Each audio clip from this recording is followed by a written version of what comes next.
Yo, what's up guys? It's me, Marky Moo, again, coming back at it with the white vans. Coming at you with some more Despacito content, my friends. Yes, we are. We're back in action. What is blood yapping about?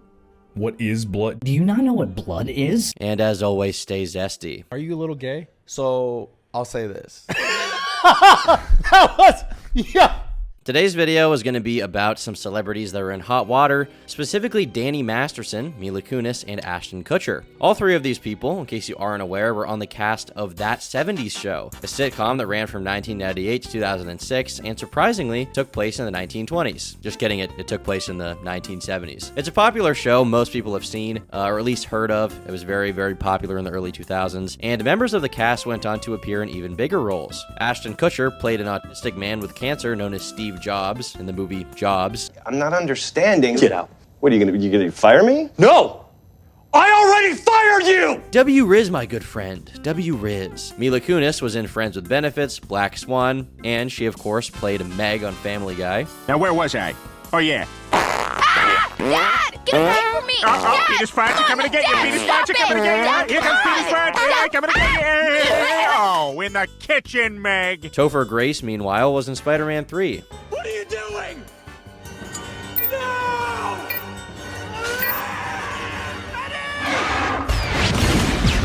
When she's nuts. But still cringe. But the cast member of the day is Danny Masterson. The reason why? Well, he was recently convicted of RAPE. Yeah, sorry to bring down the mood, guys. I know you guys come here for lighthearted content, but yeah, this guy's a real piece of work, a real rabble rouser, as they say. Okay, a real troublemaker. He was up to all kinds of Danny foolery. Damn, Daniel. So follow me. So Daniel has 6 letters in the name, and Hernandez have 9 letters in the name. So 6, 9, Daniel Hernandez.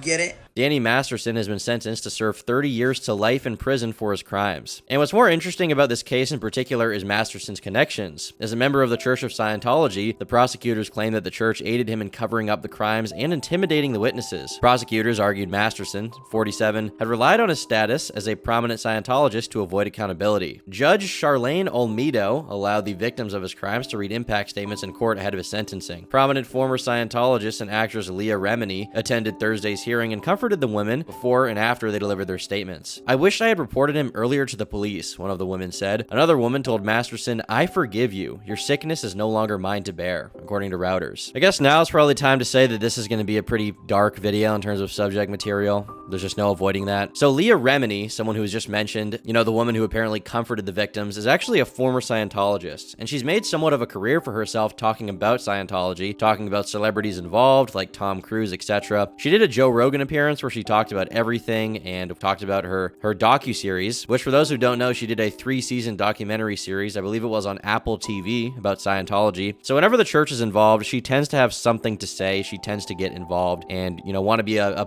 public spokesperson for these people. Keep in mind the victims here are kept anonymous, referred to as Jane Doe. But according to Leah, this is just the tip of the iceberg as far as obstruction of justice. I've been involved supporting the Jane Does as well, Mike, for 7 years. I've had my own experiences with it. This is one story out of thousands, if not, I don't want anybody to think I'm being, I'm exaggerating for any reason but to tell the truth. However, this is just one of many cases that Scientology has been involved in attempting to obstruct justice.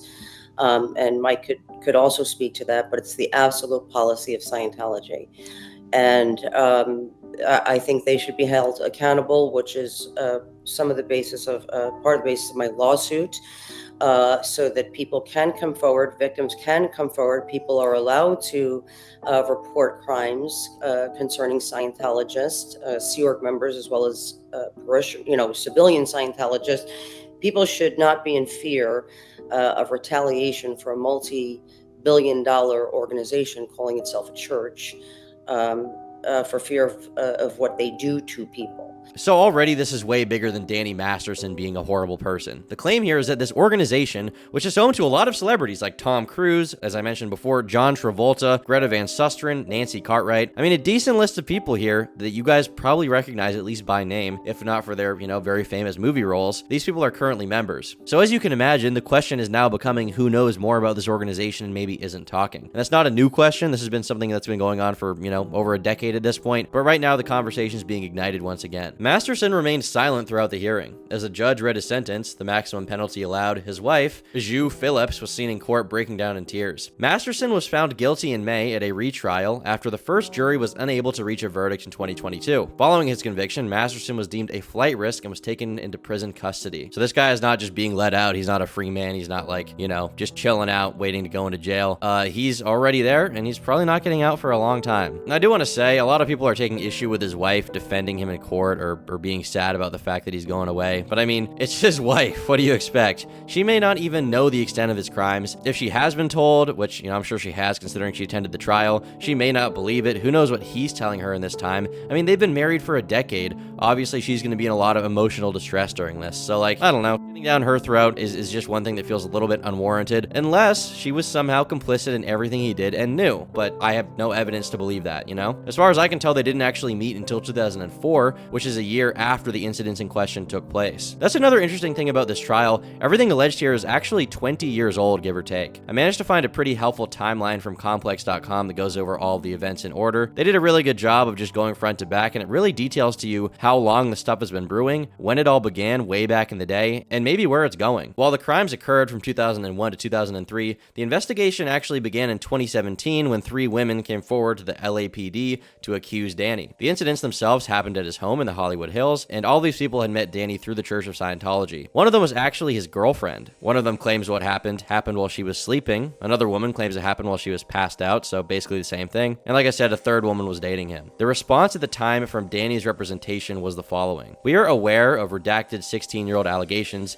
It was only after redacted was in contact with Leah Remini that she made allegations of SA by Mr. Masterson. The alleged incident occurred in the middle of their 6-year relationship, after which she continued to be his longtime girlfriend, Masterson's rep said. So basically they're saying here, well, she knew him for so long, she was dating him for a while after this supposed incident took place. How could she actually have a problem with this, right? Why would she not get out of the relationship? That's what his rep is saying as of 2017. When Danny ended the relationship, she continued to pursue him. In fact, we were informed by the church that the only demand redacted made of the church after Danny broke up with her was asking for their help to intervene so the breakup would not be permanent, the statement continues. The statement concludes, we are aware also that approximately 14 years ago, a woman referred to in the blog made allegations of assault, and that the LAPD interviewed numerous witnesses and determined the claim had no merit. Based on reading the anti-Scientology blog that posted this story, these false allegations appear to be motivated to boost Leah Remini's anti-Scientology television series, since Redacted only came forward after connecting with Leah Remini. Masterson's rep is saying that this person is clout chasing basically, and that Leah Remini is sort of drumming all this up to get attention on her anti-Scientology TV show, and this is all kind of a work behind the scenes to try and get more publicity on the show and to get clout for this person. They're outright denying the allegations, by the way. And at the time, the Church of Scientology did not reply to requests for comment from the Hollywood Reporter or People magazine. This is as of 2017. But when the investigation underway, more awareness was raised, and at the end of 2017,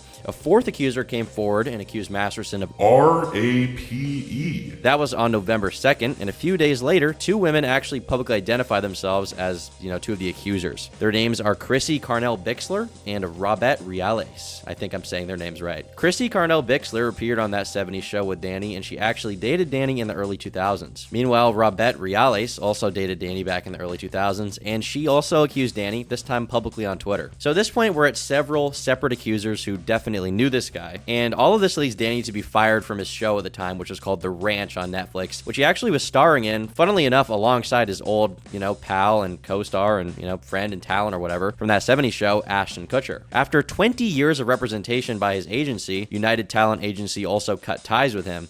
So this is sort of the damage control moment for all these organizations that work with him, Netflix, businesses, stuff like that. They're like, listen, we don't know the truth behind this stuff, but there's just enough bad press around him that we're going to drop him, I don't know if that's the right thing to do, but when you rely on businesses like that, that sometimes happens, Public pressure is a big deal for companies that provide entertainment to the masses, right? And so his acting career pretty much comes to a swift end just like that, and the investigation's still underway. 2018 passes by without any significant updates to the public, but in August of 2019, Bixler, Reales, and the 2 anonymous victims file a lawsuit against Danny Masterson. And not just him, but also the Church of Scientology. They accuse the church of intimidation, of stalking, and basically of trying to obstruct the truth about this to save their member, being Danny. And at this point, the church themselves accused Leah of using these people's stories to make money off of her anti-Scientology career. The 4 women claim that Masterson and the church were invading the former's privacy and harassing their families in an effort to silence them. The lawsuit requested a trial by jury and unspecified damages. In a statement released to People magazine through his attorney at the time, Masterson barred the claims as ridiculous and shared, "I'm not going to fight my ex-girlfriend in the media like she's been baiting me to do for more than 2 years. I will beat her in court." A litigation counsel for the Church of Scientology also released a statement to People that reiterated, "From everything we have read in the press, this baseless lawsuit will go nowhere because the claims are ludicrous and a sham. It's a dishonest and hallucinatory publicity stunt. Leah Remini is taking advantage of these people as pawns in her money-making scam." With the civil suit still ongoing, that brings us to June of 2017 when Danny is formally charged. You can tell it's 2020 because everyone is wearing their cute little masks in court. Masterson is released on bond. I'm going to avoid getting too graphic here because, well, it's pretty disturbing, but the testimonies are super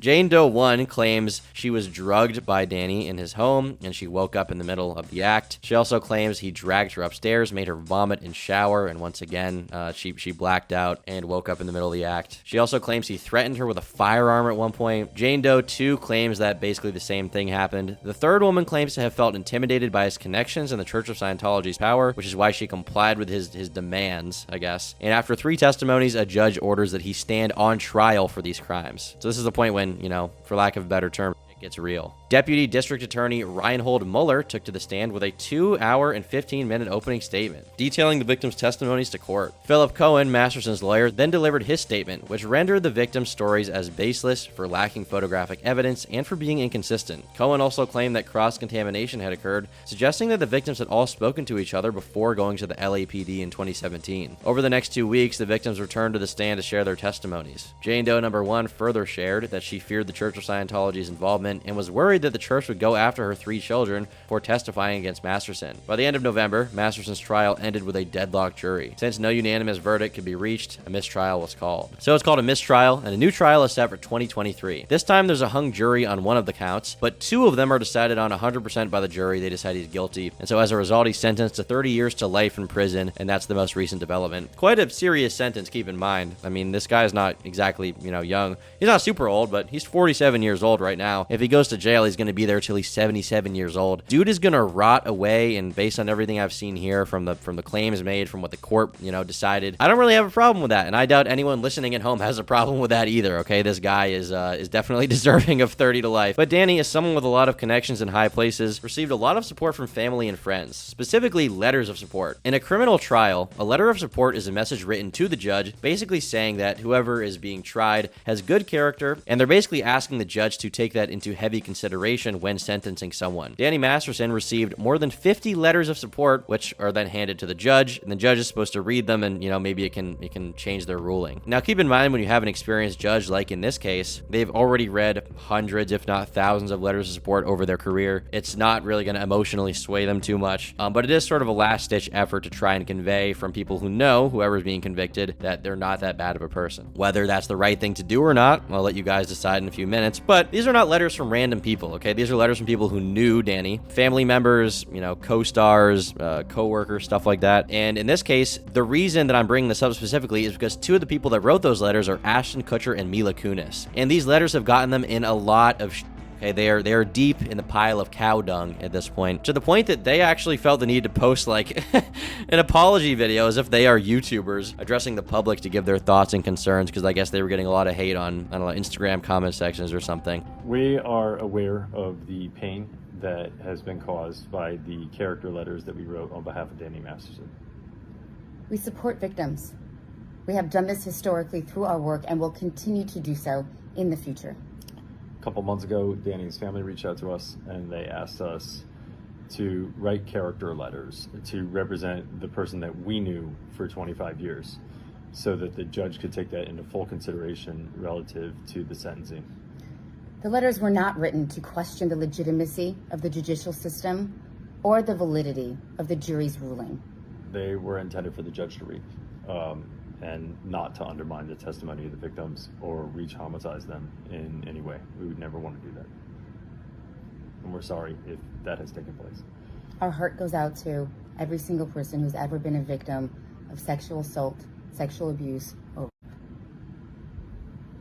A lot of people see this as corny and super corporate, PR, whatever. And I could get into that and call them cringe. Oh God, the cringe, I'm cringing. But I'd rather actually read their letters just to, get an idea of what they're trying to say. And maybe we can actually pull some information out of here that could be interesting. Thankfully, they were made public in full. And now I'm going to exhaustively read every single word of them, beginning with Ashton Kutcher's. Honorable Judge Olmedo. My name is Ashton Kutcher, and I am an actor, investor, philanthropist, and most importantly, a father. I met Danny Masterson when I was 20 years old in 1998. He instantly became a friend, dedicated coworker, and role model to me, and has remained as such for 25 years. As a friend, Danny has been nothing but a positive influence on me. He's an extraordinarily honest and intentional human being. Over our 25-year relationship, I don't ever recall him lying to me. He's taught me about being direct and confronting issues in life and relationships head on, resolving them and moving forward. Danny is a person that is consistently there for you when you need him. We've traveled around the world together, raised our daughters together, and shared countless family moments. Not only is he a good friend to me, I've witnessed him be a good friend to others, and the kind of brother others would be lucky to have. Now guys, I know what you're thinking. He may have R-A-P-E. Indeed, okay? He may have essayed, he may have just been a fucking complete animal, okay? Brutal stuff here, guys, but listen, he's a great dad. I know that's not exactly what he's saying here. There's more, I guess nuance than that. But as we read on here, you'll see that is kind of what he's saying. As a role model, Danny has consistently been an excellent one. I attribute not falling into the typical Hollywood life of drugs directly to Danny. Anytime that we were to meet someone or interact with someone who was on drugs or did drugs, he made it clear that that wouldn't be a good person to be friends with. And for me, that was an implication that if I were to do drugs, he wouldn't want to be friends with me, which is something I would never want to risk or jeopardize. I'm grateful to him for that positive peer pressure. He also set an extraordinary standard for how you treat other people. There was an incident where we were at a pizza parlor and a belligerent man entered who's berating his girlfriend. We had never even met or seen these people before, but Danny was the first person to jump to the defense of this girl. It was an incident he didn't have to get involved in, but proactively chose to because the way this man was behaving was not right. He has always treated people with decency, equality, and generosity. The drug thing is really interesting because I guess the irony of this is one of the allegations is that he was drugging these girls, or I guess not even allegations at this point. I'm so YouTube brained. One of the things he was convicted for was drugging these girls, and now it's Ashton's talking about his drug-free lifestyle. He's talking about we were at a pizza parlor and there was a guy hitting his girlfriend and Danny stopped him. I mean, I guess that's good, but I imagine to the judge reading this, that wouldn't weigh too heavily in his favor considering what the judge believes he did. After 9/11, Danny was a huge advocate.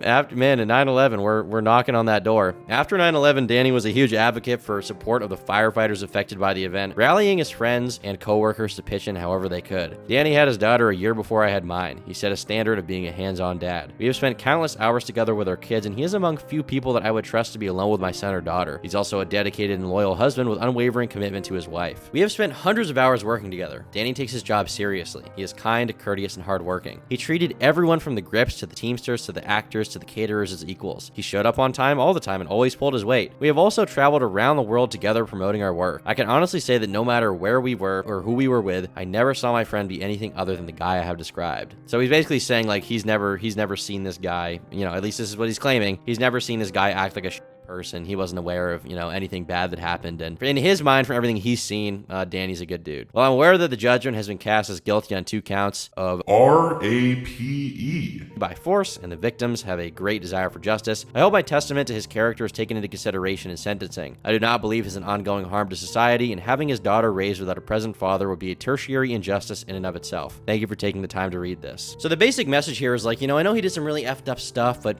he's a good dad, he's a hard worker, and I don't think he's going to be harmful to society going forward. He also says he feels bad for Danny's daughter, which, I didn't even know he had a kid apparently. He thought it would be an injustice if Danny was put away because then she wouldn't have a dad. And that's a nice message and all. And to be clear, I think Ashton does believe this, okay? I don't have any reason to believe Ashton's lying about his feelings here. And ultimately, his heart does seem to be in the right place. I feel bad for Danny's daughter too, but the reality of it is that if Danny Masterson had never done that stuff in the first place, then his daughter would still have a dad around to raise her. It's his fault. It's not the court's fault for finding him guilty. Now we have a pretty interesting statement from the judge in regards to his conviction, which I haven't seen anyone bring up, and of course they wouldn't because people generally just read headlines, okay? The NPC culture is taking over the woke mind virus, whatever, yada, yada, yada. But legalaffairsandtrials.com has a transcript of the judge's statement that I think would be pretty interesting to read, so we're going to read that before we get into Mila's letter. All right, before I impose sentence, I do want to say a few words. Mr. Masterson, I know that you're sitting here steadfast in your claims of innocence and thus, no doubt, feeling victimized by a justice system that you feel has failed you. And I'm sure you're asking yourself how you can be convicted of each charge of a sexual incident occurring 20 years ago based upon the testimony of a woman that you believe is disgruntled and has a vendetta against you. But you are not convicted on the testimony of one person, although the testimony of one person is sufficient evidence to sustain a conviction. And you were not convicted based upon rumors, innuendo, gossip, or speculation. You were convicted based upon the testimony and evidence that 12 people from the community found to be credible. You were convicted because the victims testified about what occurred back in 2001 and 2003. You were convicted because each of the victims reported the incidents to someone shortly after they happened, also back in 2001 and 2003. Jane Doe 2 told her mother and friends, thus reporting it. Jane Doe 1 reported it to Scientology officials and also wrote letters to Scientology's internal justice chief reporting the incident. They also reported it to the LAPD approximately a year later. And Jane Doe 3 reported it to Scientology ethics officers and higher officials within the Scientology organization after the incident. Additionally, shortly after the essay, you paid Jane Doe approximately $400,000 to keep quiet about the charged incident. And while some may argue that whether you believed her story was true or not, you just didn't want the bad publicity, she was seeking money from you. Close to $500,000 is an awful lot to pay for the silence about an indictment that you claim never happened. The events as relayed by the victims were similar to each other. And during the time that victims told other people about what had happened shortly after those incidents occurred, the victims were still Scientologists. They had not left the organization yet. So the argument that they only colluded with each other decades later after leaving Scientology to get money from you does not make sense in light of their earlier reporting, nor does it diminish the truth or impact of the earlier statements made at or near the time of the incidents when they had no motive to lie, retaliate, or gain money. In addition to what I've just mentioned, there was further testimony and evidence presented at trial. And after hearing all of the evidence, the jury from the community found you guilty of counts 1 and 2 by proof beyond a reasonable doubt. Mr. Masterson, you are not the victim here. Your actions 20 years ago took away another person's voice and choice. Your actions 20 years ago were criminal, and that is why you are here. Ultimately, one way or the other, you will have to come to terms with both your prior actions and the subsequent consequences. To quote Martin Luther King, the ultimate weakness of violence is that it is a descending spiral begetting the very thing it seeks to destroy. As to count 1, a violation of Penal Code Section 261A, I order Mr. Masterson to be imprisoned in state prison for a term of 15 years to life. As to count 2, also a violation of Penal Code, yada yada, I order another 15 years to life. I order the sentences to run consecutive. So she's saying, 15 plus 15 is 30. I think you guys can put that together. I base that upon case law, which indicates to this court that Penal Code Section 667.61, even in its earlier form, was intended to punish and address separate incidents. So that's the judge's statement. It's relatively interesting, and there are a few things here which I didn't even know. Apparently, he paid $400,000 to one of these victims in exchange for her being, quiet about this years ago. I mean, that's a lot of money. And another interesting part is the victims independently told other people about what had happened after it had happened. And apparently, back in the day, multiple of them reported it to the police as well as the Church of Scientology. Now, the next letter of support is from Mila Kunis, and thankfully, we actually have that letter as well, and we can read that out. To the Honorable Judge Olmedo, I'm writing this character letter on behalf of my dear friend Danny Masterson, with whom I have had the privilege of sharing a significant part of my life. My name is Mila Kunis, and I'm an actress, and I believe it is essential to share the remarkable influence Danny has had on my life and the lives of others. I first met Danny during our time working together on That 70s Show, and from the very beginning, I could sense his innate goodness and genuine nature. Throughout our time together, Danny has proved to be an amazing friend, confidant, and above all, an outstanding older brother figure to me. His caring nature and ability to offer guidance has been instrumental in my growth, both personally and professionally. One of the most remarkable aspects of Danny's character is his unwavering commitment to discouraging the use of drugs. Once again, this whole drug thing, I didn't know this was like a part of this guy's personality, this anti-drug thing, but I guess this was like a part of his lifestyle or something, like not using drugs, which, I mean, once again, I guess I've said it before already, but the irony here, right, considering the conviction. His influence on me in this regard has been invaluable. In an industry where the pressures and temptations of substance use can be overwhelming, Danny played a pivotal role in guiding me away from such destructive paths. His dedication to avoiding all substances has inspired not only me, but also countless others in our circle. Danny's steadfastness in promoting a drug-free lifestyle has been a guiding light in my journey through the entertainment world and has helped me prioritize my well-being and focus on making responsible choices. His genuine concern for those around him and his commitment to leading by example made him an outstanding role model and friend. Danny's role as a husband and father to his daughter has been nothing short of extraordinary. Witnessing his interactions with his daughter has been heartwarming and enlightening. He prioritizes his family, education, and happiness above all else, demonstrating his unwavering commitment to being a loving and responsible parent. As a father, he leads by example, instilling in her values that reflect integrity, compassion, and respect for others. Moreover, Danny has consistently displayed a profound sense of responsibility and care for those around him. He demonstrates grace and empathy in every situation. I'm sorry. Be it within the entertainment industry or in our personal lives. His steady support and understanding presence make him a reliable source of guidance and comfort for all of us. Danny Masterson's warmth, humor, and positive outlook on life have been a driving force in shaping my character and the way I approach life's challenges. His unwavering commitment to being an exceptional older brother figure to me has had a transformative impact on my life, instilling in me a sense of relief and encouraging me to aim for greatness, but all while maintaining a sense of humility. So that's Mila's letter. I mean, pretty close to the last, one from Ashton. She says that Danny steered her away from drugs and an unhealthy lifestyle. She says he's a good husband and father, and he's basically an all-around good guy, whatever. Now, nothing from either of these two letters has much to do with the stories from the accusers themselves. In fact, they pretty much sidestep them entirely, just saying, I respect the court, but I think he's a good guy. That's basically what they say. Now, my gut reaction here, honestly, was to not be as harsh on Ashton and Mila as the general public is being. Because in my mind, it was like, okay, well, Danny is their friend and he may be a bad dude, but they don't endorse what he did. They probably don't believe it, or maybe they weren't present for it, so it's hard for them to,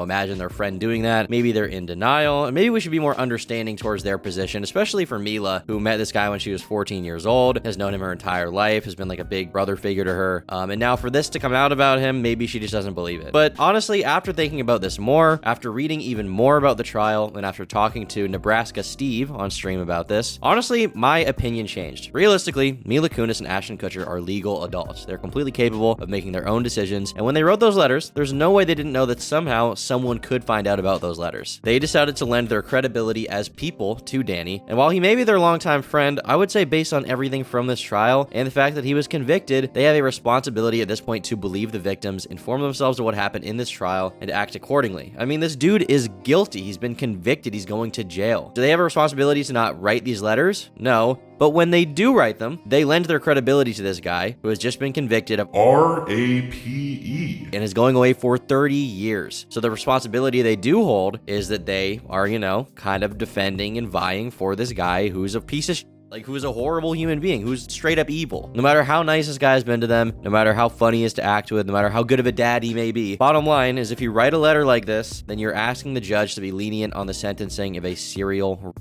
So you really can't be surprised when people are mad at that. And now Twitter, the most fireplace for discourse and debates and intelligent takes of all time, is digging up random old clips of Ashton Kutcher to show that he's evil. And in fairness, I mean, these clips are not great, but I would assume they were jokes and not genuine, and I also would have to assume that they have nothing to do with this case, right? They're not even tangentially related. Hillary Duff is in Lizzie McGuire. She also has an album out. She's going to be in a movie called Cheaper by the Dozen, and she's one of the girls that we're all waiting for to turn 18, along with the Olsen twins. Man, the early 2000s really were something else. In fairness, there were just a lot of jokes like this on TV at the time. This was the age of Howard Stern talking about the Olsen twins in a super not good manner when they were like 13 years old. And that's, even with the passage of time, like looking back on that, is that okay?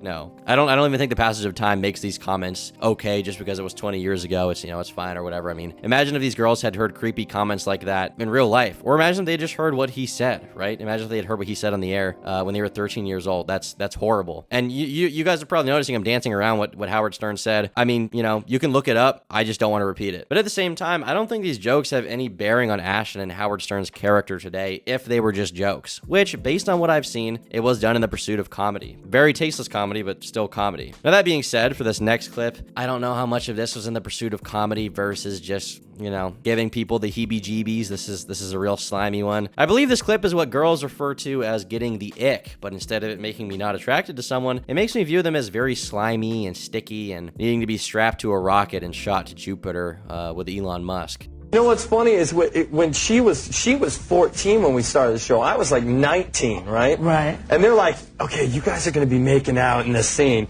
And I'm like thinking like, wait, this is like slightly illegal, that's right? probably your first kiss ever, right? It was my first kiss. Why don't you tell what bet you made with Danny about our first kiss? No, it wasn't the first kiss. It was like a second or third kiss. It was the first. It was like the first week. No, it was not the first week. Whatever. Let me tell you what happened.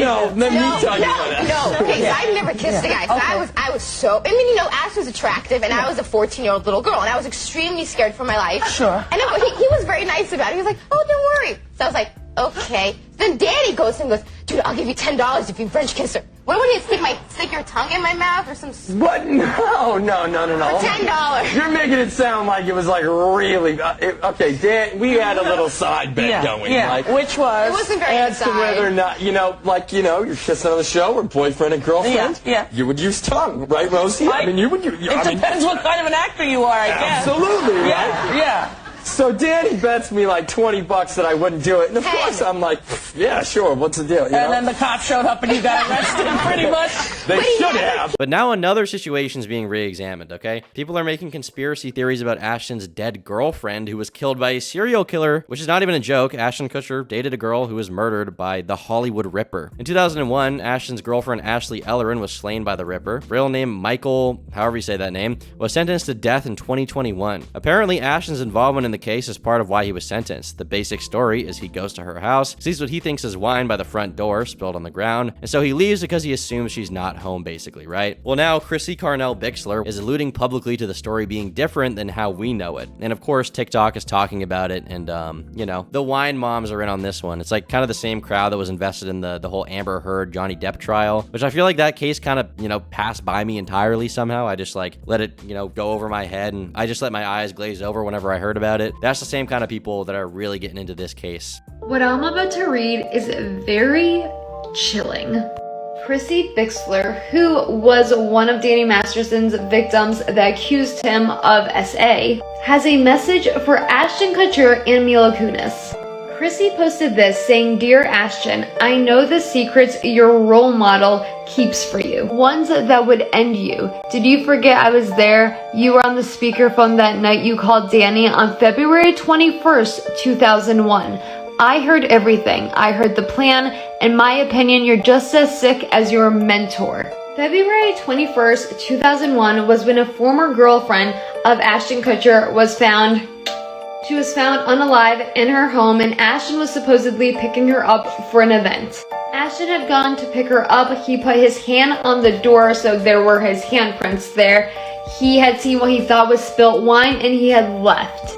Ashton did testify, it seems. Coincidentally, a man who had already been accused of murders was tried for hers as well. This is the first I've ever heard of this, and now I definitely need to read into it more. Dear Ashton, I know the secrets your role model keeps for you, ones that would end you. Did you forget I was there? You were on speakerphone that night when you called Danny on February 21st, 2001. I heard everything. I heard the plan. In my opinion, you're just as sick as your mentor. Dear Mila, I pray you begin to process what you experienced as a child on that set. Your old interviews are very telling. I encourage everyone to watch them and decide for yourself what you hear and see. Do so before they get scrubbed from the internet. I also know what happened in Toronto and after. Question, if that's what you view as a normal relationship with your big brother figure, then I feel very sad for you, and I hope you consider getting into therapy. You must all forget I was there the whole time for those first 5 years of that 70s show. I remember everything. So you may be wondering what this date, February 21st, 2001 is. Well, that date is being put together because that's the night that Ashton arrived at his girlfriend's home, February 21st, 2001, when he saw what he thought was wine but was actually blood. So Chrissy seems to be alluding to this, and people think that Chrissy's basically talking about Ashton somehow lying. And that's really interesting. That's really interesting, and it's the first I've heard of it, and it is for someone who did know them back in the day, so that's definitely even more interesting. But to be honest, considering that Chrissy's claims on this have no factual basis that I've seen, I'm not really inclined to think much more than, holy cow, holy rooster, holy chicken, holy donkey, okay? This entire situation is a mess, and I don't know what happened. Now, a channel called Growing Up in Scientology has been following these stories, and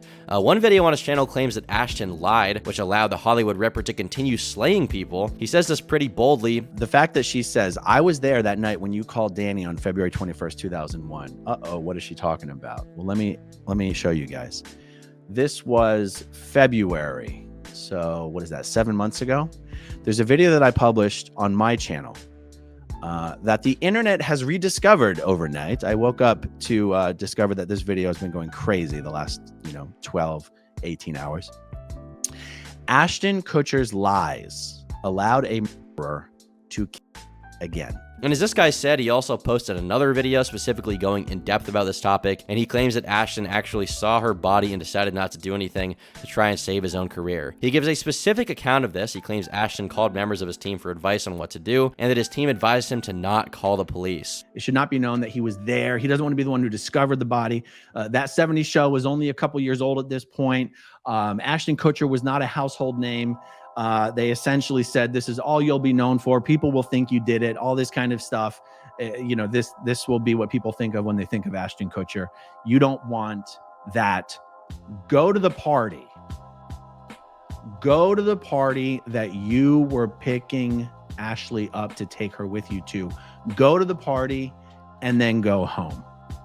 Now, I'm not making any representations that these are the exact words that were spoken. I'm not even naming the members of Ashton's team that he called. There's someone else that he called. Danny Masterson. He called frickin' Danny Masterson. That's how close these guys were. In fact, the night before Ashley was killed, Ashton and Danny and some other people from that 70s show were hanging out at Ashley's house. Okay. So where am I going with this? How did Ashton's lies allow a murderer to kill again? The police knew who had killed Ashley Ellerin. They could not prosecute the killer because Ashton Kutcher's lies about discovering the body, saying that he didn't, his lies about the whole thing created so much reasonable doubt, would have been used by the defense attorneys to create reasonable doubt to get the killer off of the murder charges, that they chose not to prosecute the person that was their number one suspect for the murder. The police knew Ashton Kutcher was lying. They knew he couldn't have seen anything on the carpet from the windows outside of the house. They knew the only way Ashton Kutcher would have seen anything on the carpet was because he walked into the house. He lied about not entering the house. Now, this is a really interesting story, but I have no idea if this happened, okay? This video has no evidence for anything he says. I know Chrissy claimed that happened, but how am I supposed to know that this is true? I don't want to defend this random celebrity. I'm not a fan of Ashton Kutcher's work, really. I'm not really a fan of Mila Kunis. I'm not even a fan of that 70s show, okay? I watched the first 3 episodes of that show the night before recording this, just to kind of get a good idea of what the show was about. And right away, I definitely noticed weird comments being made about Mila Kunis. But I wish there was something more here, okay? If there's some piece of evidence proving that Ashton Kutcher, knew more about his girlfriend being killed that night and that led to another person dying, I would love to see that, but I have not seen that yet. This guy has not provided it. As for everything else, I'm glad Danny Masterson is going to jail. I'm curious to see more developments with people like Ashton Kutcher and Mila Kunis. I think that there is a moral here, and the moral lesson, I think on both sides, is you don't know these people, so don't become super emotionally invested on if they're good people or not, okay? They are entertainers. They are actors. They are paid to act. Ashton Kutcher, Mila Kunis, Danny Masterson, you don't know who these people are. Was that the bite of 87? Bye. And if you liked this video, consider becoming a member. For $5 a month, you get access to exclusive podcasts, unreleased videos, and the members-only Minecraft server. Thanks so much to all of my YouTube members who fund my content.